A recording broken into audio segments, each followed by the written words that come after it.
Hello, dear students. I am Panchal Prashant and I welcome you to World in Box. Dear officers, મુખ્ય પરીક્ષામાં પૂછાતા અંગ્રેજી વિષયમાં mastery લાવવા માટે વર્લ્ડ ઇન બોક્સ એકેડમી દ્વારા શરૂ કરવામાં આવેલો પ્રોજેક્ટ CDE એટલે કે ક્રેક ડિસ્ક્રિપ્ટિવ ઇંગ્લિશ, આ પ્રોજેક્ટ અંતર્ગત આજે આપણે લેક્ચર નંબર 20 માટે ભેગા થયા છે. લેક્ચર નંબર 20 ની અંદર ફ્રેન્ડ્સ આજે આપણે પ્રેઝન્ટ કન્ટિન્યુઅસ ટેન્સનો પાર્ટ 2 એટલે કે પેરેગ્રાફ 2 ડિસ્કસ કરવાના છીએ. તો શું છે આ પેરેગ્રાફ એના વિશે આપણે જાણી લઈએ. લેક્ચરને દેખતા પહેલાં તમે એને લાઇક શેર કરી લો અને અમારી યુટ્યુબ ચેનલને સબસ્ક્રાઈબ કરી લો. દોસ્તો, મેક્સિમમ સ્ટુડન્ટ સુધી આ લેક્ચરને શેર કરો જેથી કરીને વધુમાં વધુ વિદ્યાર્થીઓ સુધી આ લેક્ચર પહોંચે અને એમને ફાયદો થાય. સો આજનો જે પેરેગ્રાફ 2 છે એનું ટાઇટલ છે ગ્રામીણ વિકાસ પહેલ, કે ગ્રામીણ વિકાસમાં જે અલગ અલગ પહેલ કરવામાં આવે છે પહેલના આધારિત આ પેરેગ્રાફ રહેલો છે. સો જોઈએ શું છે પેરેગ્રાફ. તો સૌથી પહેલાં ગુજરાતીમાં જે પેરેગ્રાફ છે એમાં જે વાક્યો છે એને આપણે ઇંગ્લિશમાં ટ્રાન્સલેટ કરીશું. એના પહેલાં આપણે એને વાંચી લઈએ. તો સરકાર પ્રધાનમંત્રી ગ્રામ સડક યોજના હેઠળ રસ્તાઓ બનાવી રહી છે.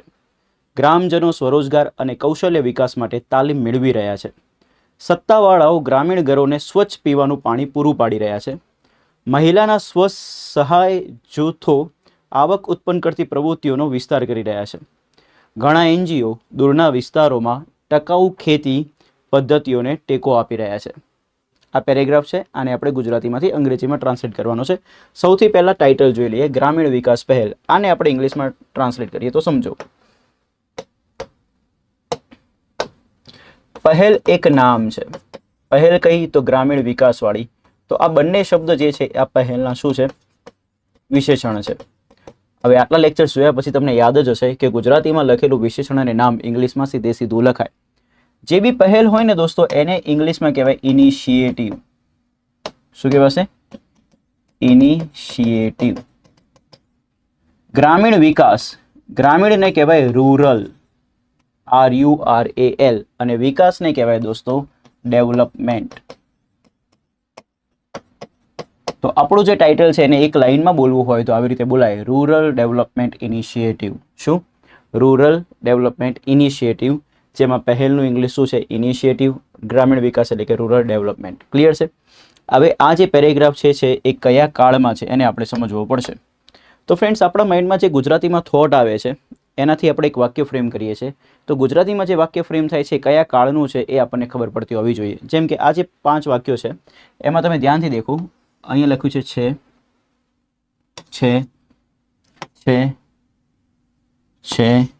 છે. તો તમને રૂલ ખબર જ છે કે ગુજરાતી ભાષાના અંતમાં જ્યારે છું, છે, છીએ, છો આવા બધા શબ્દો આવે તો એ વાક્ય વર્તમાન કાળને બતાવે. ક્લિયર?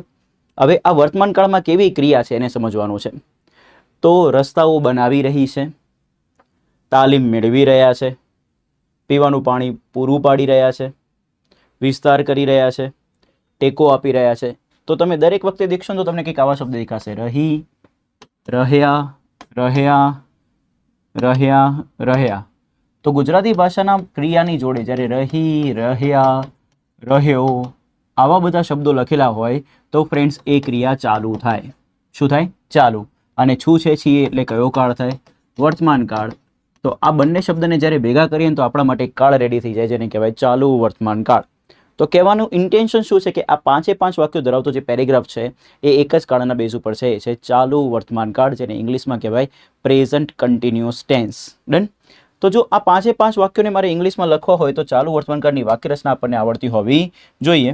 તો સૌથી પહેલાં આપણે વાક્યરચના વિશે જાણી લઈએ. તો આ ચાલુ વર્તમાન કાળની વાક્યરચના છે. મેં તમને અગાઉના લેક્ચરમાં બી કહેલું છે કે કોઈ બી ચાલુ કાળની વાક્યરચના બનાવી હોય તો એક સિમ્પલ ટેગલાઇન છે, કાળ પ્રમાણે બીનું રૂપ મૂકવાનું અને એના પછી ચાલુ ક્રિયા માટે કેવું રૂપ આવે? ING. બસ આટલી લાઈન યાદ રાખવી તો તમે કોઈ બી ચાલુ કાળની વાક્યરચના બનાવી શકો. ઇંગ્લિશમાં જ્યારે બી વાક્યની શરૂઆત કરીશું એટલે હંમેશા થશે દોસ્તો ક્યાંથી? કર્તાથી. એના પછી કાળ પ્રમાણે બીનું રૂપ. તમે ચાલુ વર્તમાન કાળમાં વાત કરો છો એટલે વર્તમાન કાળમાં બીનું રૂપ લખવું પડશે. તો બીનું વર્તમાન કાળનું રૂપ. પછી કેવું રૂપ આવશે? ING. એના પછી આવે ઓબ્જેક્ટ એટલે કે કર્મ. પછી આવે અધર વર્ડ્સ. આ ઓબ્જેક્ટનો અર્થ શું છે? કર્મ. રેડી? તો બીનું વર્તમાન કાળનું રૂપ તમને અગાઉના લેક્ચરમાં મેં શીખવાડેલું છે. શું થાય? એમિઝાર. અને એના પછી શું લગાવવાનું? ING. તો આ બે શબ્દ ભેગા થઈને ચાલુ વર્તમાન કાળનું ક્રિયાપદ બને. તો વાક્યરચના શું બને? કર્તા, એમિઝાર, ING, ઓબ્જેક્ટ એટલે કે કર્મ અને અધર વર્ડ્સ એટલે કે અન્ય શબ્દો. હવે તમે ધ્યાનથી દેખો તો તમને આઈડિયા આવશે કે અહીંયા ક્રિયાપદમાં એમ ઇઝ આર ટોટલ કેટલી ચોઈસ છે? 3. તો 3 ચોઈસમાંથી વાક્યમાં તો કોઈ એક જ લખાશે, તો કયું લખાય? એનો આધાર દોસ્તો વાક્યના કર્તા પર રહેલો છે. ઇંગ્લિશમાં આઈ કરતા હોય તો આઈ સાથે એમ આવે, હી સી ઇટ કરતા સાથે ઇઝ આવે, વી યુ ધે પ્લુરલ કરતા સાથે આર આવે. તો આ સ્લાઇડની મદદથી તમે ચાલુ વર્તમાનકાળની વાક્યરચનાને યાદ કરી શકો છો, શીખી શકો છો મિત્રો. બસ આ વાક્યરચનાનો ફાયદો ઉઠાવીને આપણે આ દરેક વાક્યને કન્વર્ટ કરવાનો ટ્રાય કરીશું. તો સૌથી પહેલું જે આપણું વાક્ય છે એ છે સરકાર પ્રધાનમંત્રી ગ્રામ સડક યોજના હેઠળ રસ્તાઓ બનાવી રહી છે. તો આ જે વાક્ય છે એના એક વોકેબને આપણે શીખીએ. તો પ્લીઝ ફોકસ. સૌથી પહેલાં બનાવવું. બનાવવાની ક્રિયા માટે અલગ અલગ શબ્દો છે આપણી પાસે. બનાવવાની ક્રિયાને મેક કહેવાય. પછી કોઈ બાંધકામ થતું હોય બનવા માટેનું તો એને બિલ્ડ કહેવાય. તો રસ્તાઓને બનાવવા માટે બેટર વર્ડ રહેશે કયો? બિલ્ડ, કારણ કે એનું બાંધકામ કરવામાં આવશે. Yes or no? ઓકે, તો સૌથી પહેલાં શીખીશું મેક. હવે ક્રિયા રહી છે લખેલું છે એટલે ચાલુ ક્રિયા છે, અને ચાલુ ક્રિયા લખવી હોય તો હંમેશા કેવું રૂપ આવે? આઈએનજી વાળું. તો મેકનું આઈએનજી વાળું રૂપ થશે મિત્રો મેકિંગ. સેમ વેમાં બનાવવા માટે બિલ્ડ શબ્દનો બી ઉપયોગ થાય, તો બિલ્ડનું આઈએનજી વાળું રૂપ થશે બિલ્ડિંગ. ક્લિયર? ઓકે. એના પછીનો વોકેબ રસ્તાઓ, તો આપણે બેઝિક રોડ્સ થશે. હેઠળ, જ્યારે કોઈ વસ્તુ કોઈની હેઠળ થતી હોય તો એ હેઠળ માટે શબ્દ આવશે અંડર. આ એક પ્રીપોઝિશન છે તો આવશે અંડર. પછી આવશે પ્રધાનમંત્રી ગ્રામ સડક યોજના. દોસ્તો આ યોજનાનું નામ છે. જ્યારે બી ઇંગ્લિશમાં યોજનાનું નામ લખો તો જે નામ હોય એના એ જ લખવામાં આવે, અને ઇંગ્લિશમાં અલગથી કંઈ નામ આપવામાં આવતું નથી. તો પ્રધાનમંત્રી ગ્રામ સડક યોજનાનું ઇંગ્લિશ બી પ્રધાનમંત્રી ગ્રામ સડક યોજના જ થશે. રેડી? ઓકે. હવે રૂલ એવો છે કે જ્યારે કોઈ બી યોજનાનું નામ લખો છો તો એ યોજના હંમેશા નિશ્ચિત હોય, અને નિશ્ચિત નામ બતાવવા માટે હંમેશા નિશ્ચિત આર્ટિકલ વપરાય, અને નિશ્ચિત આર્ટિકલ છે દોસ્તો ધ આર્ટિકલ. તો આ વાક્ય, આ જે પાર્ટ છે એને મારે લખવું હોય તો શું લખાશે? ધ પ્રધાનમંત્રી ગ્રામ સડક યોજના. બીજો એક રૂલ શીખવાડું. જ્યારે બી કોઈ બી યોજનાનું નામ લખો છો તો એ યોજનામાં આવનારા દરેક શબ્દનો ફર્સ્ટ લેટર હંમેશા કેપિટલ જ આવે. કયો આવે? કેપિટલ જ આવે. તો પ્લીઝ આ યાદ રાખજો. ક્લિયર? ધ આર્ટિકલ એટલા માટે લાગ્યું કારણ કે યોજના હંમેશા કેવી હોય? નિશ્ચિત હોય. નિશ્ચિત માટે ધ આર્ટિકલ આવે. તો બધા વોકેબ આપણે શીખી લીધા છે. હવે આ વાક્યને આપણે ફ્રેમ કરીશું. સૌથી પહેલાં કાળ જોઈ લો. છે એટલે વર્તમાન કાળ, રહી છે એટલે ચાલુ વર્તમાન કાળ. ડન. સૌથી પહેલાં આવશે કર્તા. કર્તાને શોધવા માટે સિમ્પલ એક શબ્દથી પ્રશ્ન પૂછવાનો. એ શબ્દ છે કોણ. તો કોણથી પ્રશ્ન પૂછો કોણ રસ્તાઓ બનાવી રહી છે? તો ખબર પડે છે સરકાર. તો આપણા માટે કર્તા થઈ ગયો સરકાર. સરકારને ઇંગ્લિશમાં કહેવાય ગવર્મેન્ટ. ગવર્મેન્ટની આગળ હંમેશા ધ આર્ટિકલ લાગે, તો અહીંયા શબ્દ બનશે ધ ગવર્મેન્ટ. બીજા સ્ટેજમાં આવશે ક્રિયાપદ, ને ચાલુ વર્તમાનકાળનું ક્રિયાપદ લખવું હોય તો બે શબ્દથી બને. એમ ઇઝ આર આઈએનજી. તો ગવર્મેન્ટ સિંગ્યુલર નામ છે, સિંગ્યુલર નામ સાથે શું આવશે? ઇઝ. તો અહીંયા આવશે ઇઝ. બનાવી રહી છે તો રસ્તાઓ બનાવવા માટે બેટર વર્ડ મેક કરતા કયો છે? બિલ્ડ. તો આપણે લખીશું બિલ્ડિંગ. તો કરતા આવી ગયું, ક્રિયાપદ આવી ગયું. હવે થર્ડ સ્ટેજમાં વારી આવે કર્મની. કર્મ માટે પ્રશ્ન પૂછવાના બે રીતે. કાં તો શુંથી પ્રશ્ન પૂછો, કાં તો કોનેથી. બંનેનો જવાબ મળે તો બે કર્મ છે, કોઈ એકનો જવાબ મળે તો એક જ કર્મ છે, બંનેમાંથી એકનો પણ જવાબ ના મળે તો કોઈ કર્મ આપેલો નથી. તો પહેલાં જોઈએ. પૂછો સરકાર શું બનાવી રહી છે? તો આપણને ખબર પડે છે શું બનાવે છે? રસ્તાઓ. તો આ વાક્યમાં રસ્તાઓ આપણા માટે શું છે? કર્મ, એટલે કે ઓબ્જેક્ટ. તો અહીંયા આવશે રોડ્સ. તો કર્તા આવી ગયું, ક્રિયાપદ આવી ગયું, કર્મ આવી ગયું. હવે વધેલા જે શબ્દો છે એ બધા જ અન્ય શબ્દો કહેવાય. તો પ્રધાનમંત્રી ગ્રામ સડક યોજના હેઠળ આ બધા અન્ય શબ્દો છે. મિત્રો અન્ય શબ્દોને લખવું હોય તો તમને ખબર છે કે ગુજરાતી કરતાં ઇંગ્લિશ લેંગ્વેજ કેવી છે? ઊંધી છે, એટલે રિવર્સ રીતે લખાશે. તો પાછળથી આગળ આવવું પડશે. તો સૌથી પહેલાં લખવું પડશે હેઠળ. હેઠળનું અંગ્રેજી થશે અંડર. અને હવે આ નામ લખવું પડશે. આ આખું નામ છે એકને બતાવે, તો આ સીધું આવશે પ્રધાનમંત્રી ગ્રામ સડક યોજના. તો શું આવશે? Under the.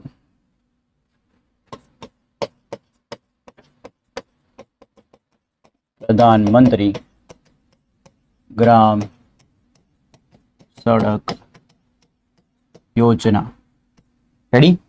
તો આખું વાક્ય શું બન્યું? The government is building rods under the પ્રધાનમંત્રી ગ્રામ સડક યોજના. ક્લિયર છે? ઓકે. સો ફર્સ્ટ સેન્ટેન્સ આપણે ફ્રેમ કર્યું છે. તમારે આ બધા જ વોકેબ તૈયાર કરવાના છે.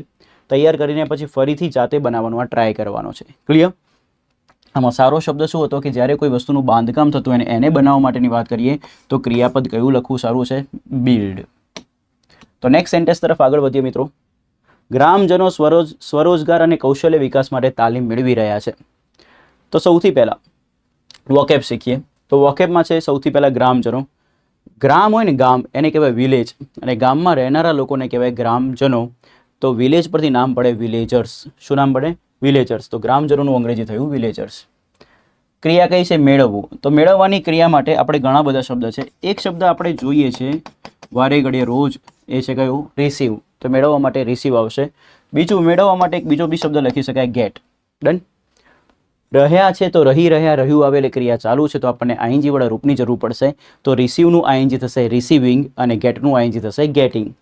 સો રિસીવ, રિસીવિંગ, ગેટ, ગેટિંગ.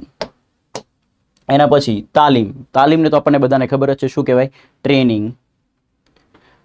માટેને ઇંગ્લિશમાં લખવું હોય તો એક શબ્દ આવે જે પ્રીપોઝિશન છે, એને કહેવાય શું? ફોર. તો માટેનું અંગ્રેજી થશે ફોર. આ સૌથી સારો શબ્દ છે આ સેન્ટેન્સનો. સ્વરોજગાર અને કૌશલ્ય વિકાસ. તો હવે તમને રૂલ ખબર હશે કે અનેથી જોડાયેલા શબ્દો છે, તો અનેની પહેલાં જોડાયેલો પાર્ટ પહેલાં લખાય, અનેની પછીવાળો પાર્ટ પછી લખાય. તો સૌથી પહેલાં મારે લખતા શીખવાડવું પડશે સ્વરોજગાર. રોજગારને કહેવાય એમ્પ્લોયમેન્ટ, સ્વને કહેવાય સેલ્ફ. તો સ્વરોજગાર આ બંને શબ્દોને ભેગું કરીને બનાવવામાં આવે છે, જેને કહેવાય સેલ્ફ એમ્પ્લોયમેન્ટ. શું કહેવાશે મિત્રો? Self employment. તો સ્વરોજગાર એટલે શું બન્યું? Self employment. કૌશલ્ય વિકાસ. તો ધ્યાનથી દેખજો, વિકાસ એક નામ છે. વિકાસ કેવું? કૌશલ્ય, તો એનું વિશેષણ છે. તો વિના કેવી લખાય? સીધે સીધી. તો કૌશલ્ય વિકાસને કહેવાશે સ્કિલ. વિકાસને કહેવાય ડેવલપમેન્ટ.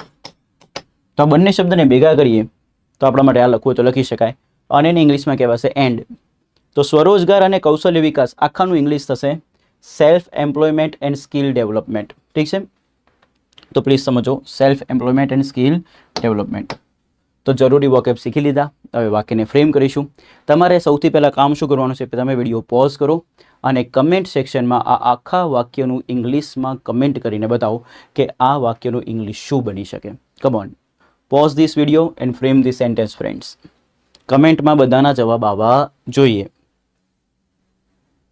સો આઈ હોપ તમે વિડીયો પોઝ કરીને સેન્ટેન્સ બનાવી દીધું હશે. હવે આપણે આ બનાવીએ. તો સૌથી પહેલાં આપણે કર્તા લખીશું, કારણ કે વાક્યની શરૂઆત કર્તાથી થાય. કર્તા માટે પ્રશ્ન પૂછો કોણથી. પૂછો કોણ તાલીમ મેળવી રહ્યું છે? તો ગ્રામજનો. તો કર્તા થઈ ગયું ગ્રામજનો. તો આપણો શરૂઆત થશે વિલેજર્સથી. રહ્યા એટલે ક્રિયા ચાલુ છે, અને છે એટલે વર્તમાનકાળ. તો આને કહેવાય ચાલુ વર્તમાનકાળ, જેની વાક્યરચના હોય am is are I N G. Villagers plural નામ છે, બહુવચન એટલે કે પ્લુરલ. પ્લુરલ નામ સાથે શું આવશે? આર. મેળવવા માટે રિસીવ બી લખાય ને ગેટ બી લખાય, તો અહીંયા આપણે શબ્દ લખીએ ગેટિંગ. હવે ત્રીજા સ્ટેજમાં વારી આવે કર્મની. કર્મ માટે પ્રશ્ન પૂછો શું અથવા કોનેથી. પૂછો ગ્રામજનો શું મેળવી રહ્યા છે? તો આપણને જવાબ મળે છે તાલીમ. તો તાલીમને ઇંગ્લિશમાં શું કહેવાય? ટ્રેનિંગ. હવે બાકી વધેલા શબ્દો બધા કેવા છે? અન્ય શબ્દો. શું છે? સ્વરોજગાર અને કૌશલ્ય વિકાસ માટે. તો આને ઇંગ્લિશમાં લખવું હોય તો તમને ખબર છે ગુજરાતી કરતાં ઇંગ્લિશ કેવું છે? ઊંધું. તો પાછળથી આગળ આવવું પડે. તો માટેનું ઇંગ્લિશ ફોર. પણ હવે આ પાર્ટને જુઓ, શેનાથી જોડાયું? અનેથી. તો અનેની પહેલાંવાળો પાર્ટ પહેલાં, અનેની પછીવાળો પાર્ટ પછી.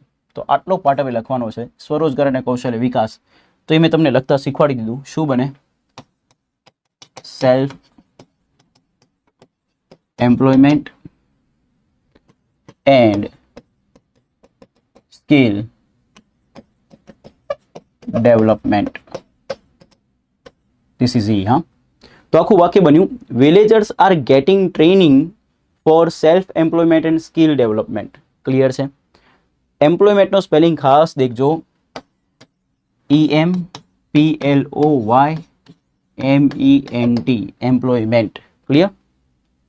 તો આ વાક્યનું આ રીતે ઇંગ્લિશ બને છે. આમાં સૌથી સારો શબ્દ છે, એક છે સેલ્ફ એમ્પ્લોયમેન્ટ ને બીજું છે સ્કિલ ડેવલપમેન્ટ. તો પ્લીઝ નોટ ડાઉન કરતા રહેજો, અને આઈ હોપ તમારું સેન્ટેન્સ સાચું બન્યું હોય.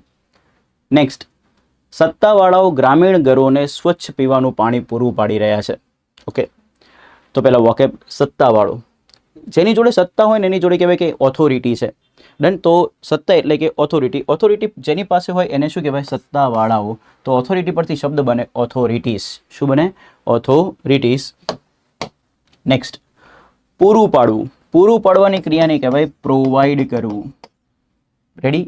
અને ક્રિયામાં રહ્યું લખ્યું છે, રહ્યા એટલે ક્રિયા કેવી બને? ચાલુ. ચાલુ ક્રિયા માટે કેવું રૂપ આવે? આઈએનજી. તો પ્રોવાઈડનું આઈએનજી વાળું રૂપ થશે શું? પ્રોવાઈડિંગ. નેક્સ્ટ, સ્વચ્છ પીવાનું પાણી. તો પાણી નામ છે, પાણી કેવું પીવાનું તો આ વિશેષણ, પીવાનું પાણી પાછું કેવું સ્વચ્છ તો આ બી વિશેષણ, તો વિના કેવી સીધે સીધી, તો આખે પાઠ સીધે સીધો લખાય તો સ્વચ્છ પીવાનું પાણીને લખાય ક્લીન પીવાનું એટલે કે ડ્રિંકિંગ પાણીને કહેવાય શું વોટર, પીવાની ક્રિયાને કહેવાય ડ્રિંક કરવું. એ જ્યારે વિશેષણની રીતે આવે ત્યારે દોસ્તો એનું કેવું રૂપ આવે આઈએનજી વાળું, તો ડ્રિંકનું આઈએનજી વાળું રૂપ શું થાય ડ્રિંકિંગ. આ કોઈ અહીંયા ક્રિયાપદ નથી, આ એક વિશેષણની રીતે વપરાયું છે. ખબર કેમ નહીં પડે કે આ વિશેષણ છે?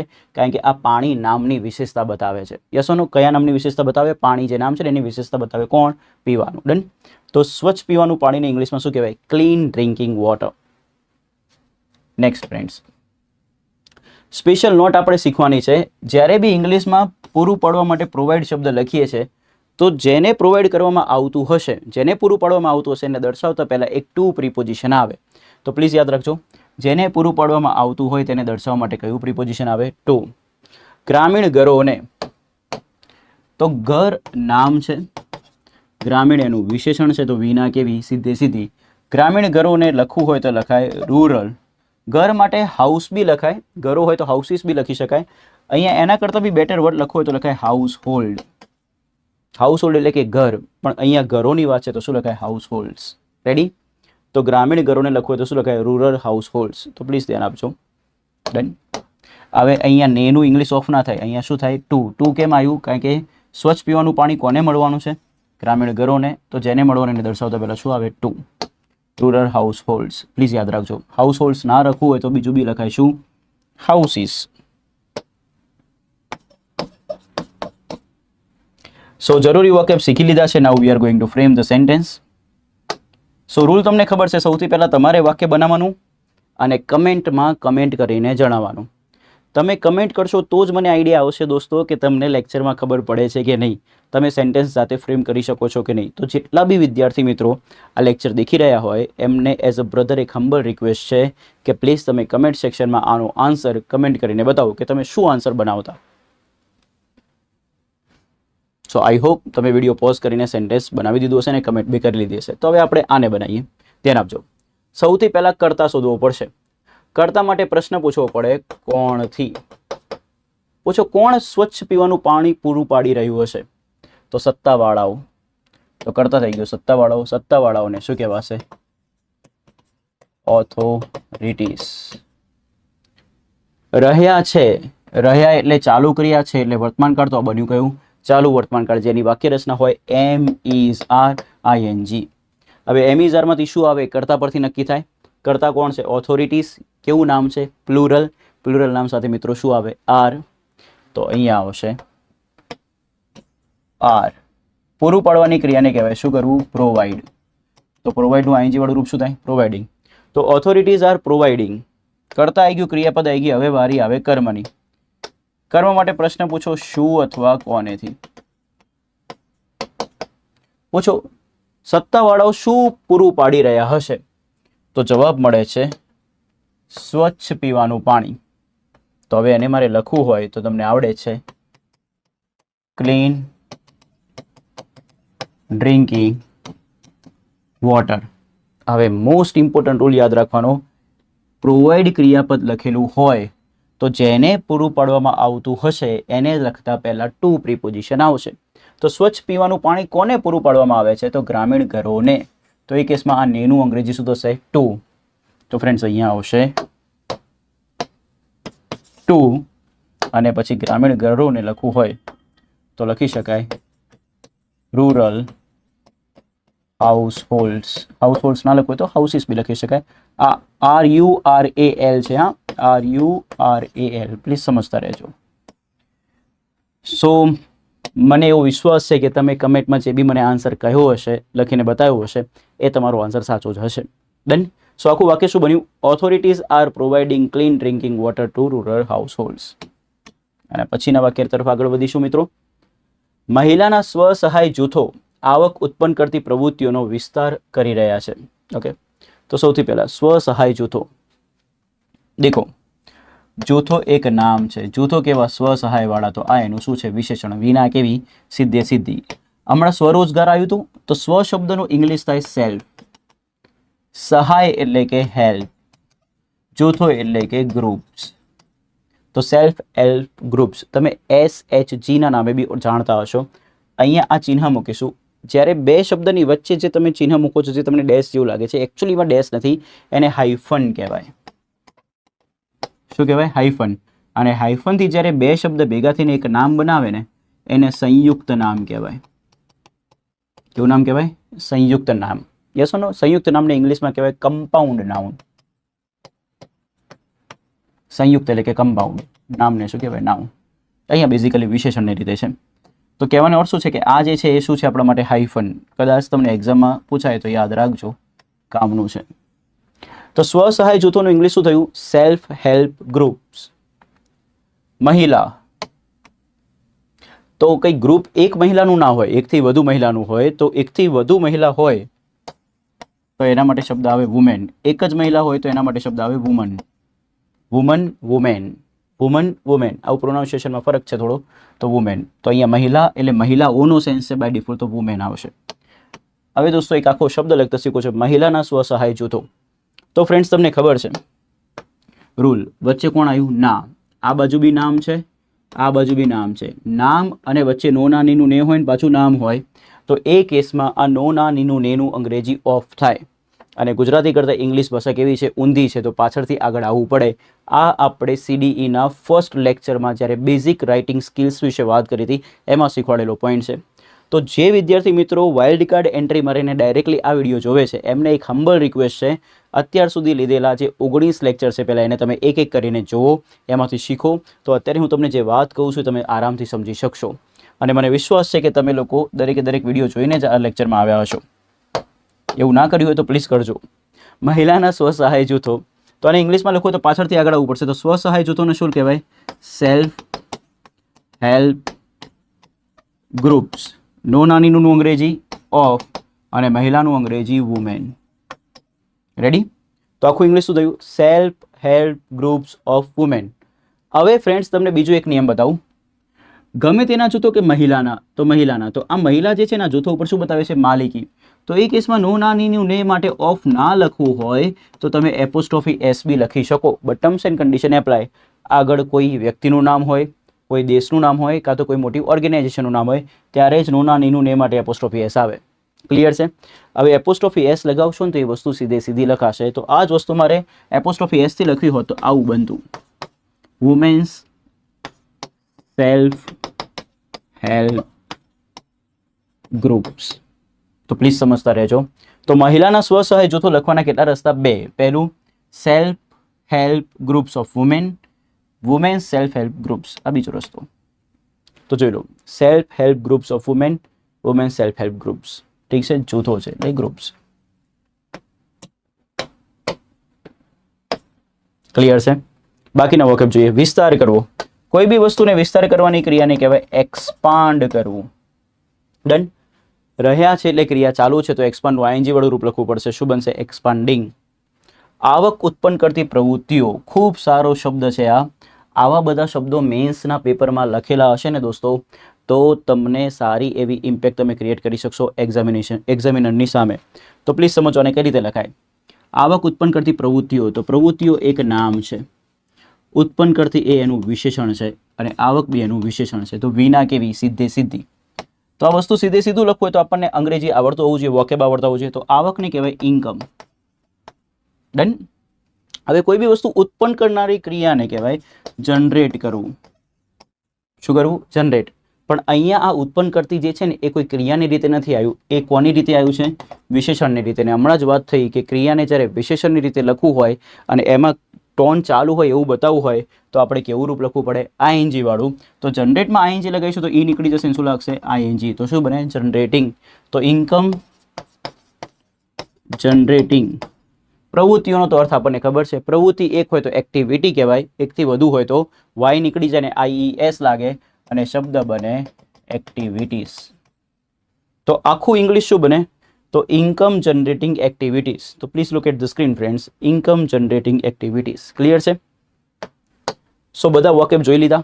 નાઉ આપણે સેન્ટેન્સ બનાવીશું. સેન્ટેન્સ માટે સૌથી પહેલા કર્તાની જરૂર પડે. કર્તા માટે પ્રશ્ન પૂછો. કોણ આવક ઉત્પન્ન કરતી પ્રવૃત્તિઓનો વિસ્તાર કરી રહ્યા છે? તો તો મહિલાના સ્વસહાય જૂથો. આપણે આને એપોસ્ટ્રોફી એસ થી લખવું છે તો શું લખાશે? Women's self help groups. પહેલું કરતો થઈ ગયો. બીજા સ્ટેજમાં આવશે ક્રિયાપદ. વિસ્તાર કરી રહ્યા છે તો રહ્યા એટલે ચાલુ, છે એટલે વર્તમાન કાળ, તો બન્યો કયો કાળ? ચાલુ વર્તમાન કાળ. જેની વાક્ય રચના હોય am is are I N G. Am is આરમાંથી શું લગાવવું મિત્રો? એ કર્તા પરથી નક્કી થાય. કર્તામાં દેખો ફોકસ કોના ઉપર છે? મહિલાઓ ઉપર છે કે એમના સ્વસહાય જૂથો ઉપર છે? તો ફોકસ જાય છે સ્વસહાય જૂથો ઉપર. મહિલાના સ્વસહાય જૂથો. તો જેના વિશે વાત થાય કાં તો જેના દ્વારા ક્રિયા કરવામાં આવે એને વાક્યનો કર્તા કહેવાય. તો અહીંયા વાત કોના વિશે થાય છે? આ ગ્રુપ્સ વિશે. તો એટલા માટે કર્તા કોણ છે? ગ્રુપ્સ. ગ્રુપ્સ કેવું નામ છે? પ્લુરલ. પ્લુરલ નામ સાથે મિત્રો શું આવશે? આર. વિસ્તાર કરવાની ક્રિયાને શું કહેવાય? એક્સપાન્ડ. તો એક્સપાન્ડનું આઈએનજી થશે એક્સપાન્ડિંગ. રેડી? તો women self help groups are expanding. પૂછો કોનો વિસ્તાર કરી રહ્યા છે? કોનો, શું, કોને, આવી રીતે પ્રશ્ન પૂછવાથી મિત્રો કર્મ મળે. તો પૂછો કોનો વિસ્તાર કરી રહ્યા છે? તો આવક ઉત્પન્ન કરતી પ્રવૃત્તિઓનો. તો ફ્રેન્ડ્સ આપણે જોડે આટલો મોટો કર્મ છે. હવે તમને ગેમ સમજાવું. દેખો અહીંયા નો નાનીનું ને હતું પણ બંને બાજુ નામ હતા. નામ હોય ને તો દોસ્તો નો નાનીનું એનું અંગ્રેજી શું થાય? ઓફ. અહીંયા બી નો છે જો, તો અહીંયા બી ઓફ થવું જોઈએ ના. આ ગુજરાતી ભાષામાં નો નાનીનું ને કર્મના એન્ડમાં લખેલો છે અને કર્મના એન્ડમાં જો નો નાનીનું ને હોય ને તો એને ઇંગ્લિશમાં લખવામાં આવતો નથી. એ હિડન થઈ જાય એટલે કે સંતાઈ જાય. તો આનું નો નાનીનું એનું ઓફ નહીં કરવાનું, ખાલી લખવાનું શું છે? આવક ઉત્પન્ન કરતી પ્રવૃત્તિઓ. તો હવે આને ઇંગ્લિશમાં લખતા કઈ રીતે આવે? તો આપણને આવડે જ છે. શું છે? આવક ઉત્પન્ન કરતી પ્રવૃત્તિઓને શું કીધું? Income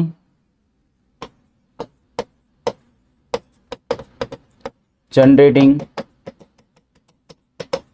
activities. બસ બની ગયું. તો આખું વાક્ય શું બન્યું? Women's self help groups are expanding income generating activities. Clear છે? હવે આના પછીનું જે સેન્ટેન્સ છે ને તમારે જાતે ફ્રેમ કરવાનું છે. So be ready with pen and paper. ઘણા એનજીઓ દૂરના વિસ્તારોમાં ટકાઉ ખેતી પદ્ધતિઓને ટેકો આપી રહ્યા છે. ખૂબ સરસ વાક્ય છે. પહેલાં તો આ વાક્યને તમે વોકેબ વગર જાતે ટ્રાન્સલેટ કરવાનો ટ્રાય કરો. માન લો કે આ થોટ તમારા માઇન્ડમાં આવ્યો તો આ વાક્યને તમે ગુજરાતીમાં તો બનાવી શકતા, પણ હવે આને ઇંગ્લિશમાં લખવું હોય તો તમે વોકેબ વગર શું લખી શકો છો? Just try it by yourself friends. અને મને કમેન્ટમાં કમેન્ટ કરીને પ્લીઝ જણાવજો જેથી કરીને મને આઈડિયા આવે કે વોકેબ વગર હવે તમારું લેવલ કેવું છે. 20મા નંબરનું લેક્ચર છે. જો તમે 19 લેક્ચર્સ દેખ્યા હશે તો તમને થોડું ઘણું તો આવડી જ ગયું હશે સારું એવું. સો હવે આપણે એક એક કરીને વોકેબ જોઈએ. તમે કમેન્ટ કરી દીધી હશે મને એવી આશા છે. તો સૌથી પહેલાં તો ટેકો આપવો. ટેકો આપવો એટલે બેઝિકલી શું કરવું ફ્રેન્ડ્સ? સપોર્ટ કરવો. શું કરવું? સપોર્ટ. ને અહીંયા રહ્યા લખ્યું છે એટલે ક્રિયા ચાલુ છે તો સપોર્ટનું આઈએનજી શું થશે? સપોર્ટિંગ. એના પછી ટકાઉ ખેતી પદ્ધતિઓ. તો આ સમજો, પદ્ધતિઓ નામ છે, ખેતી એનું વિશેષણ અને ટકાઉ બી એનું વિશેષણ. તો વિના કેવી? સીધે સીધી. ટકાઉ ખેતી પદ્ધતિઓ કેવી રીતે લખાય? તો એને લખવું હોય તો સૌથી પહેલા પદ્ધતિઓનું ઇંગ્લિશ આવડતું હોવું જોઈએ. પદ્ધતિને કહેવાય પ્રેક્ટિસ.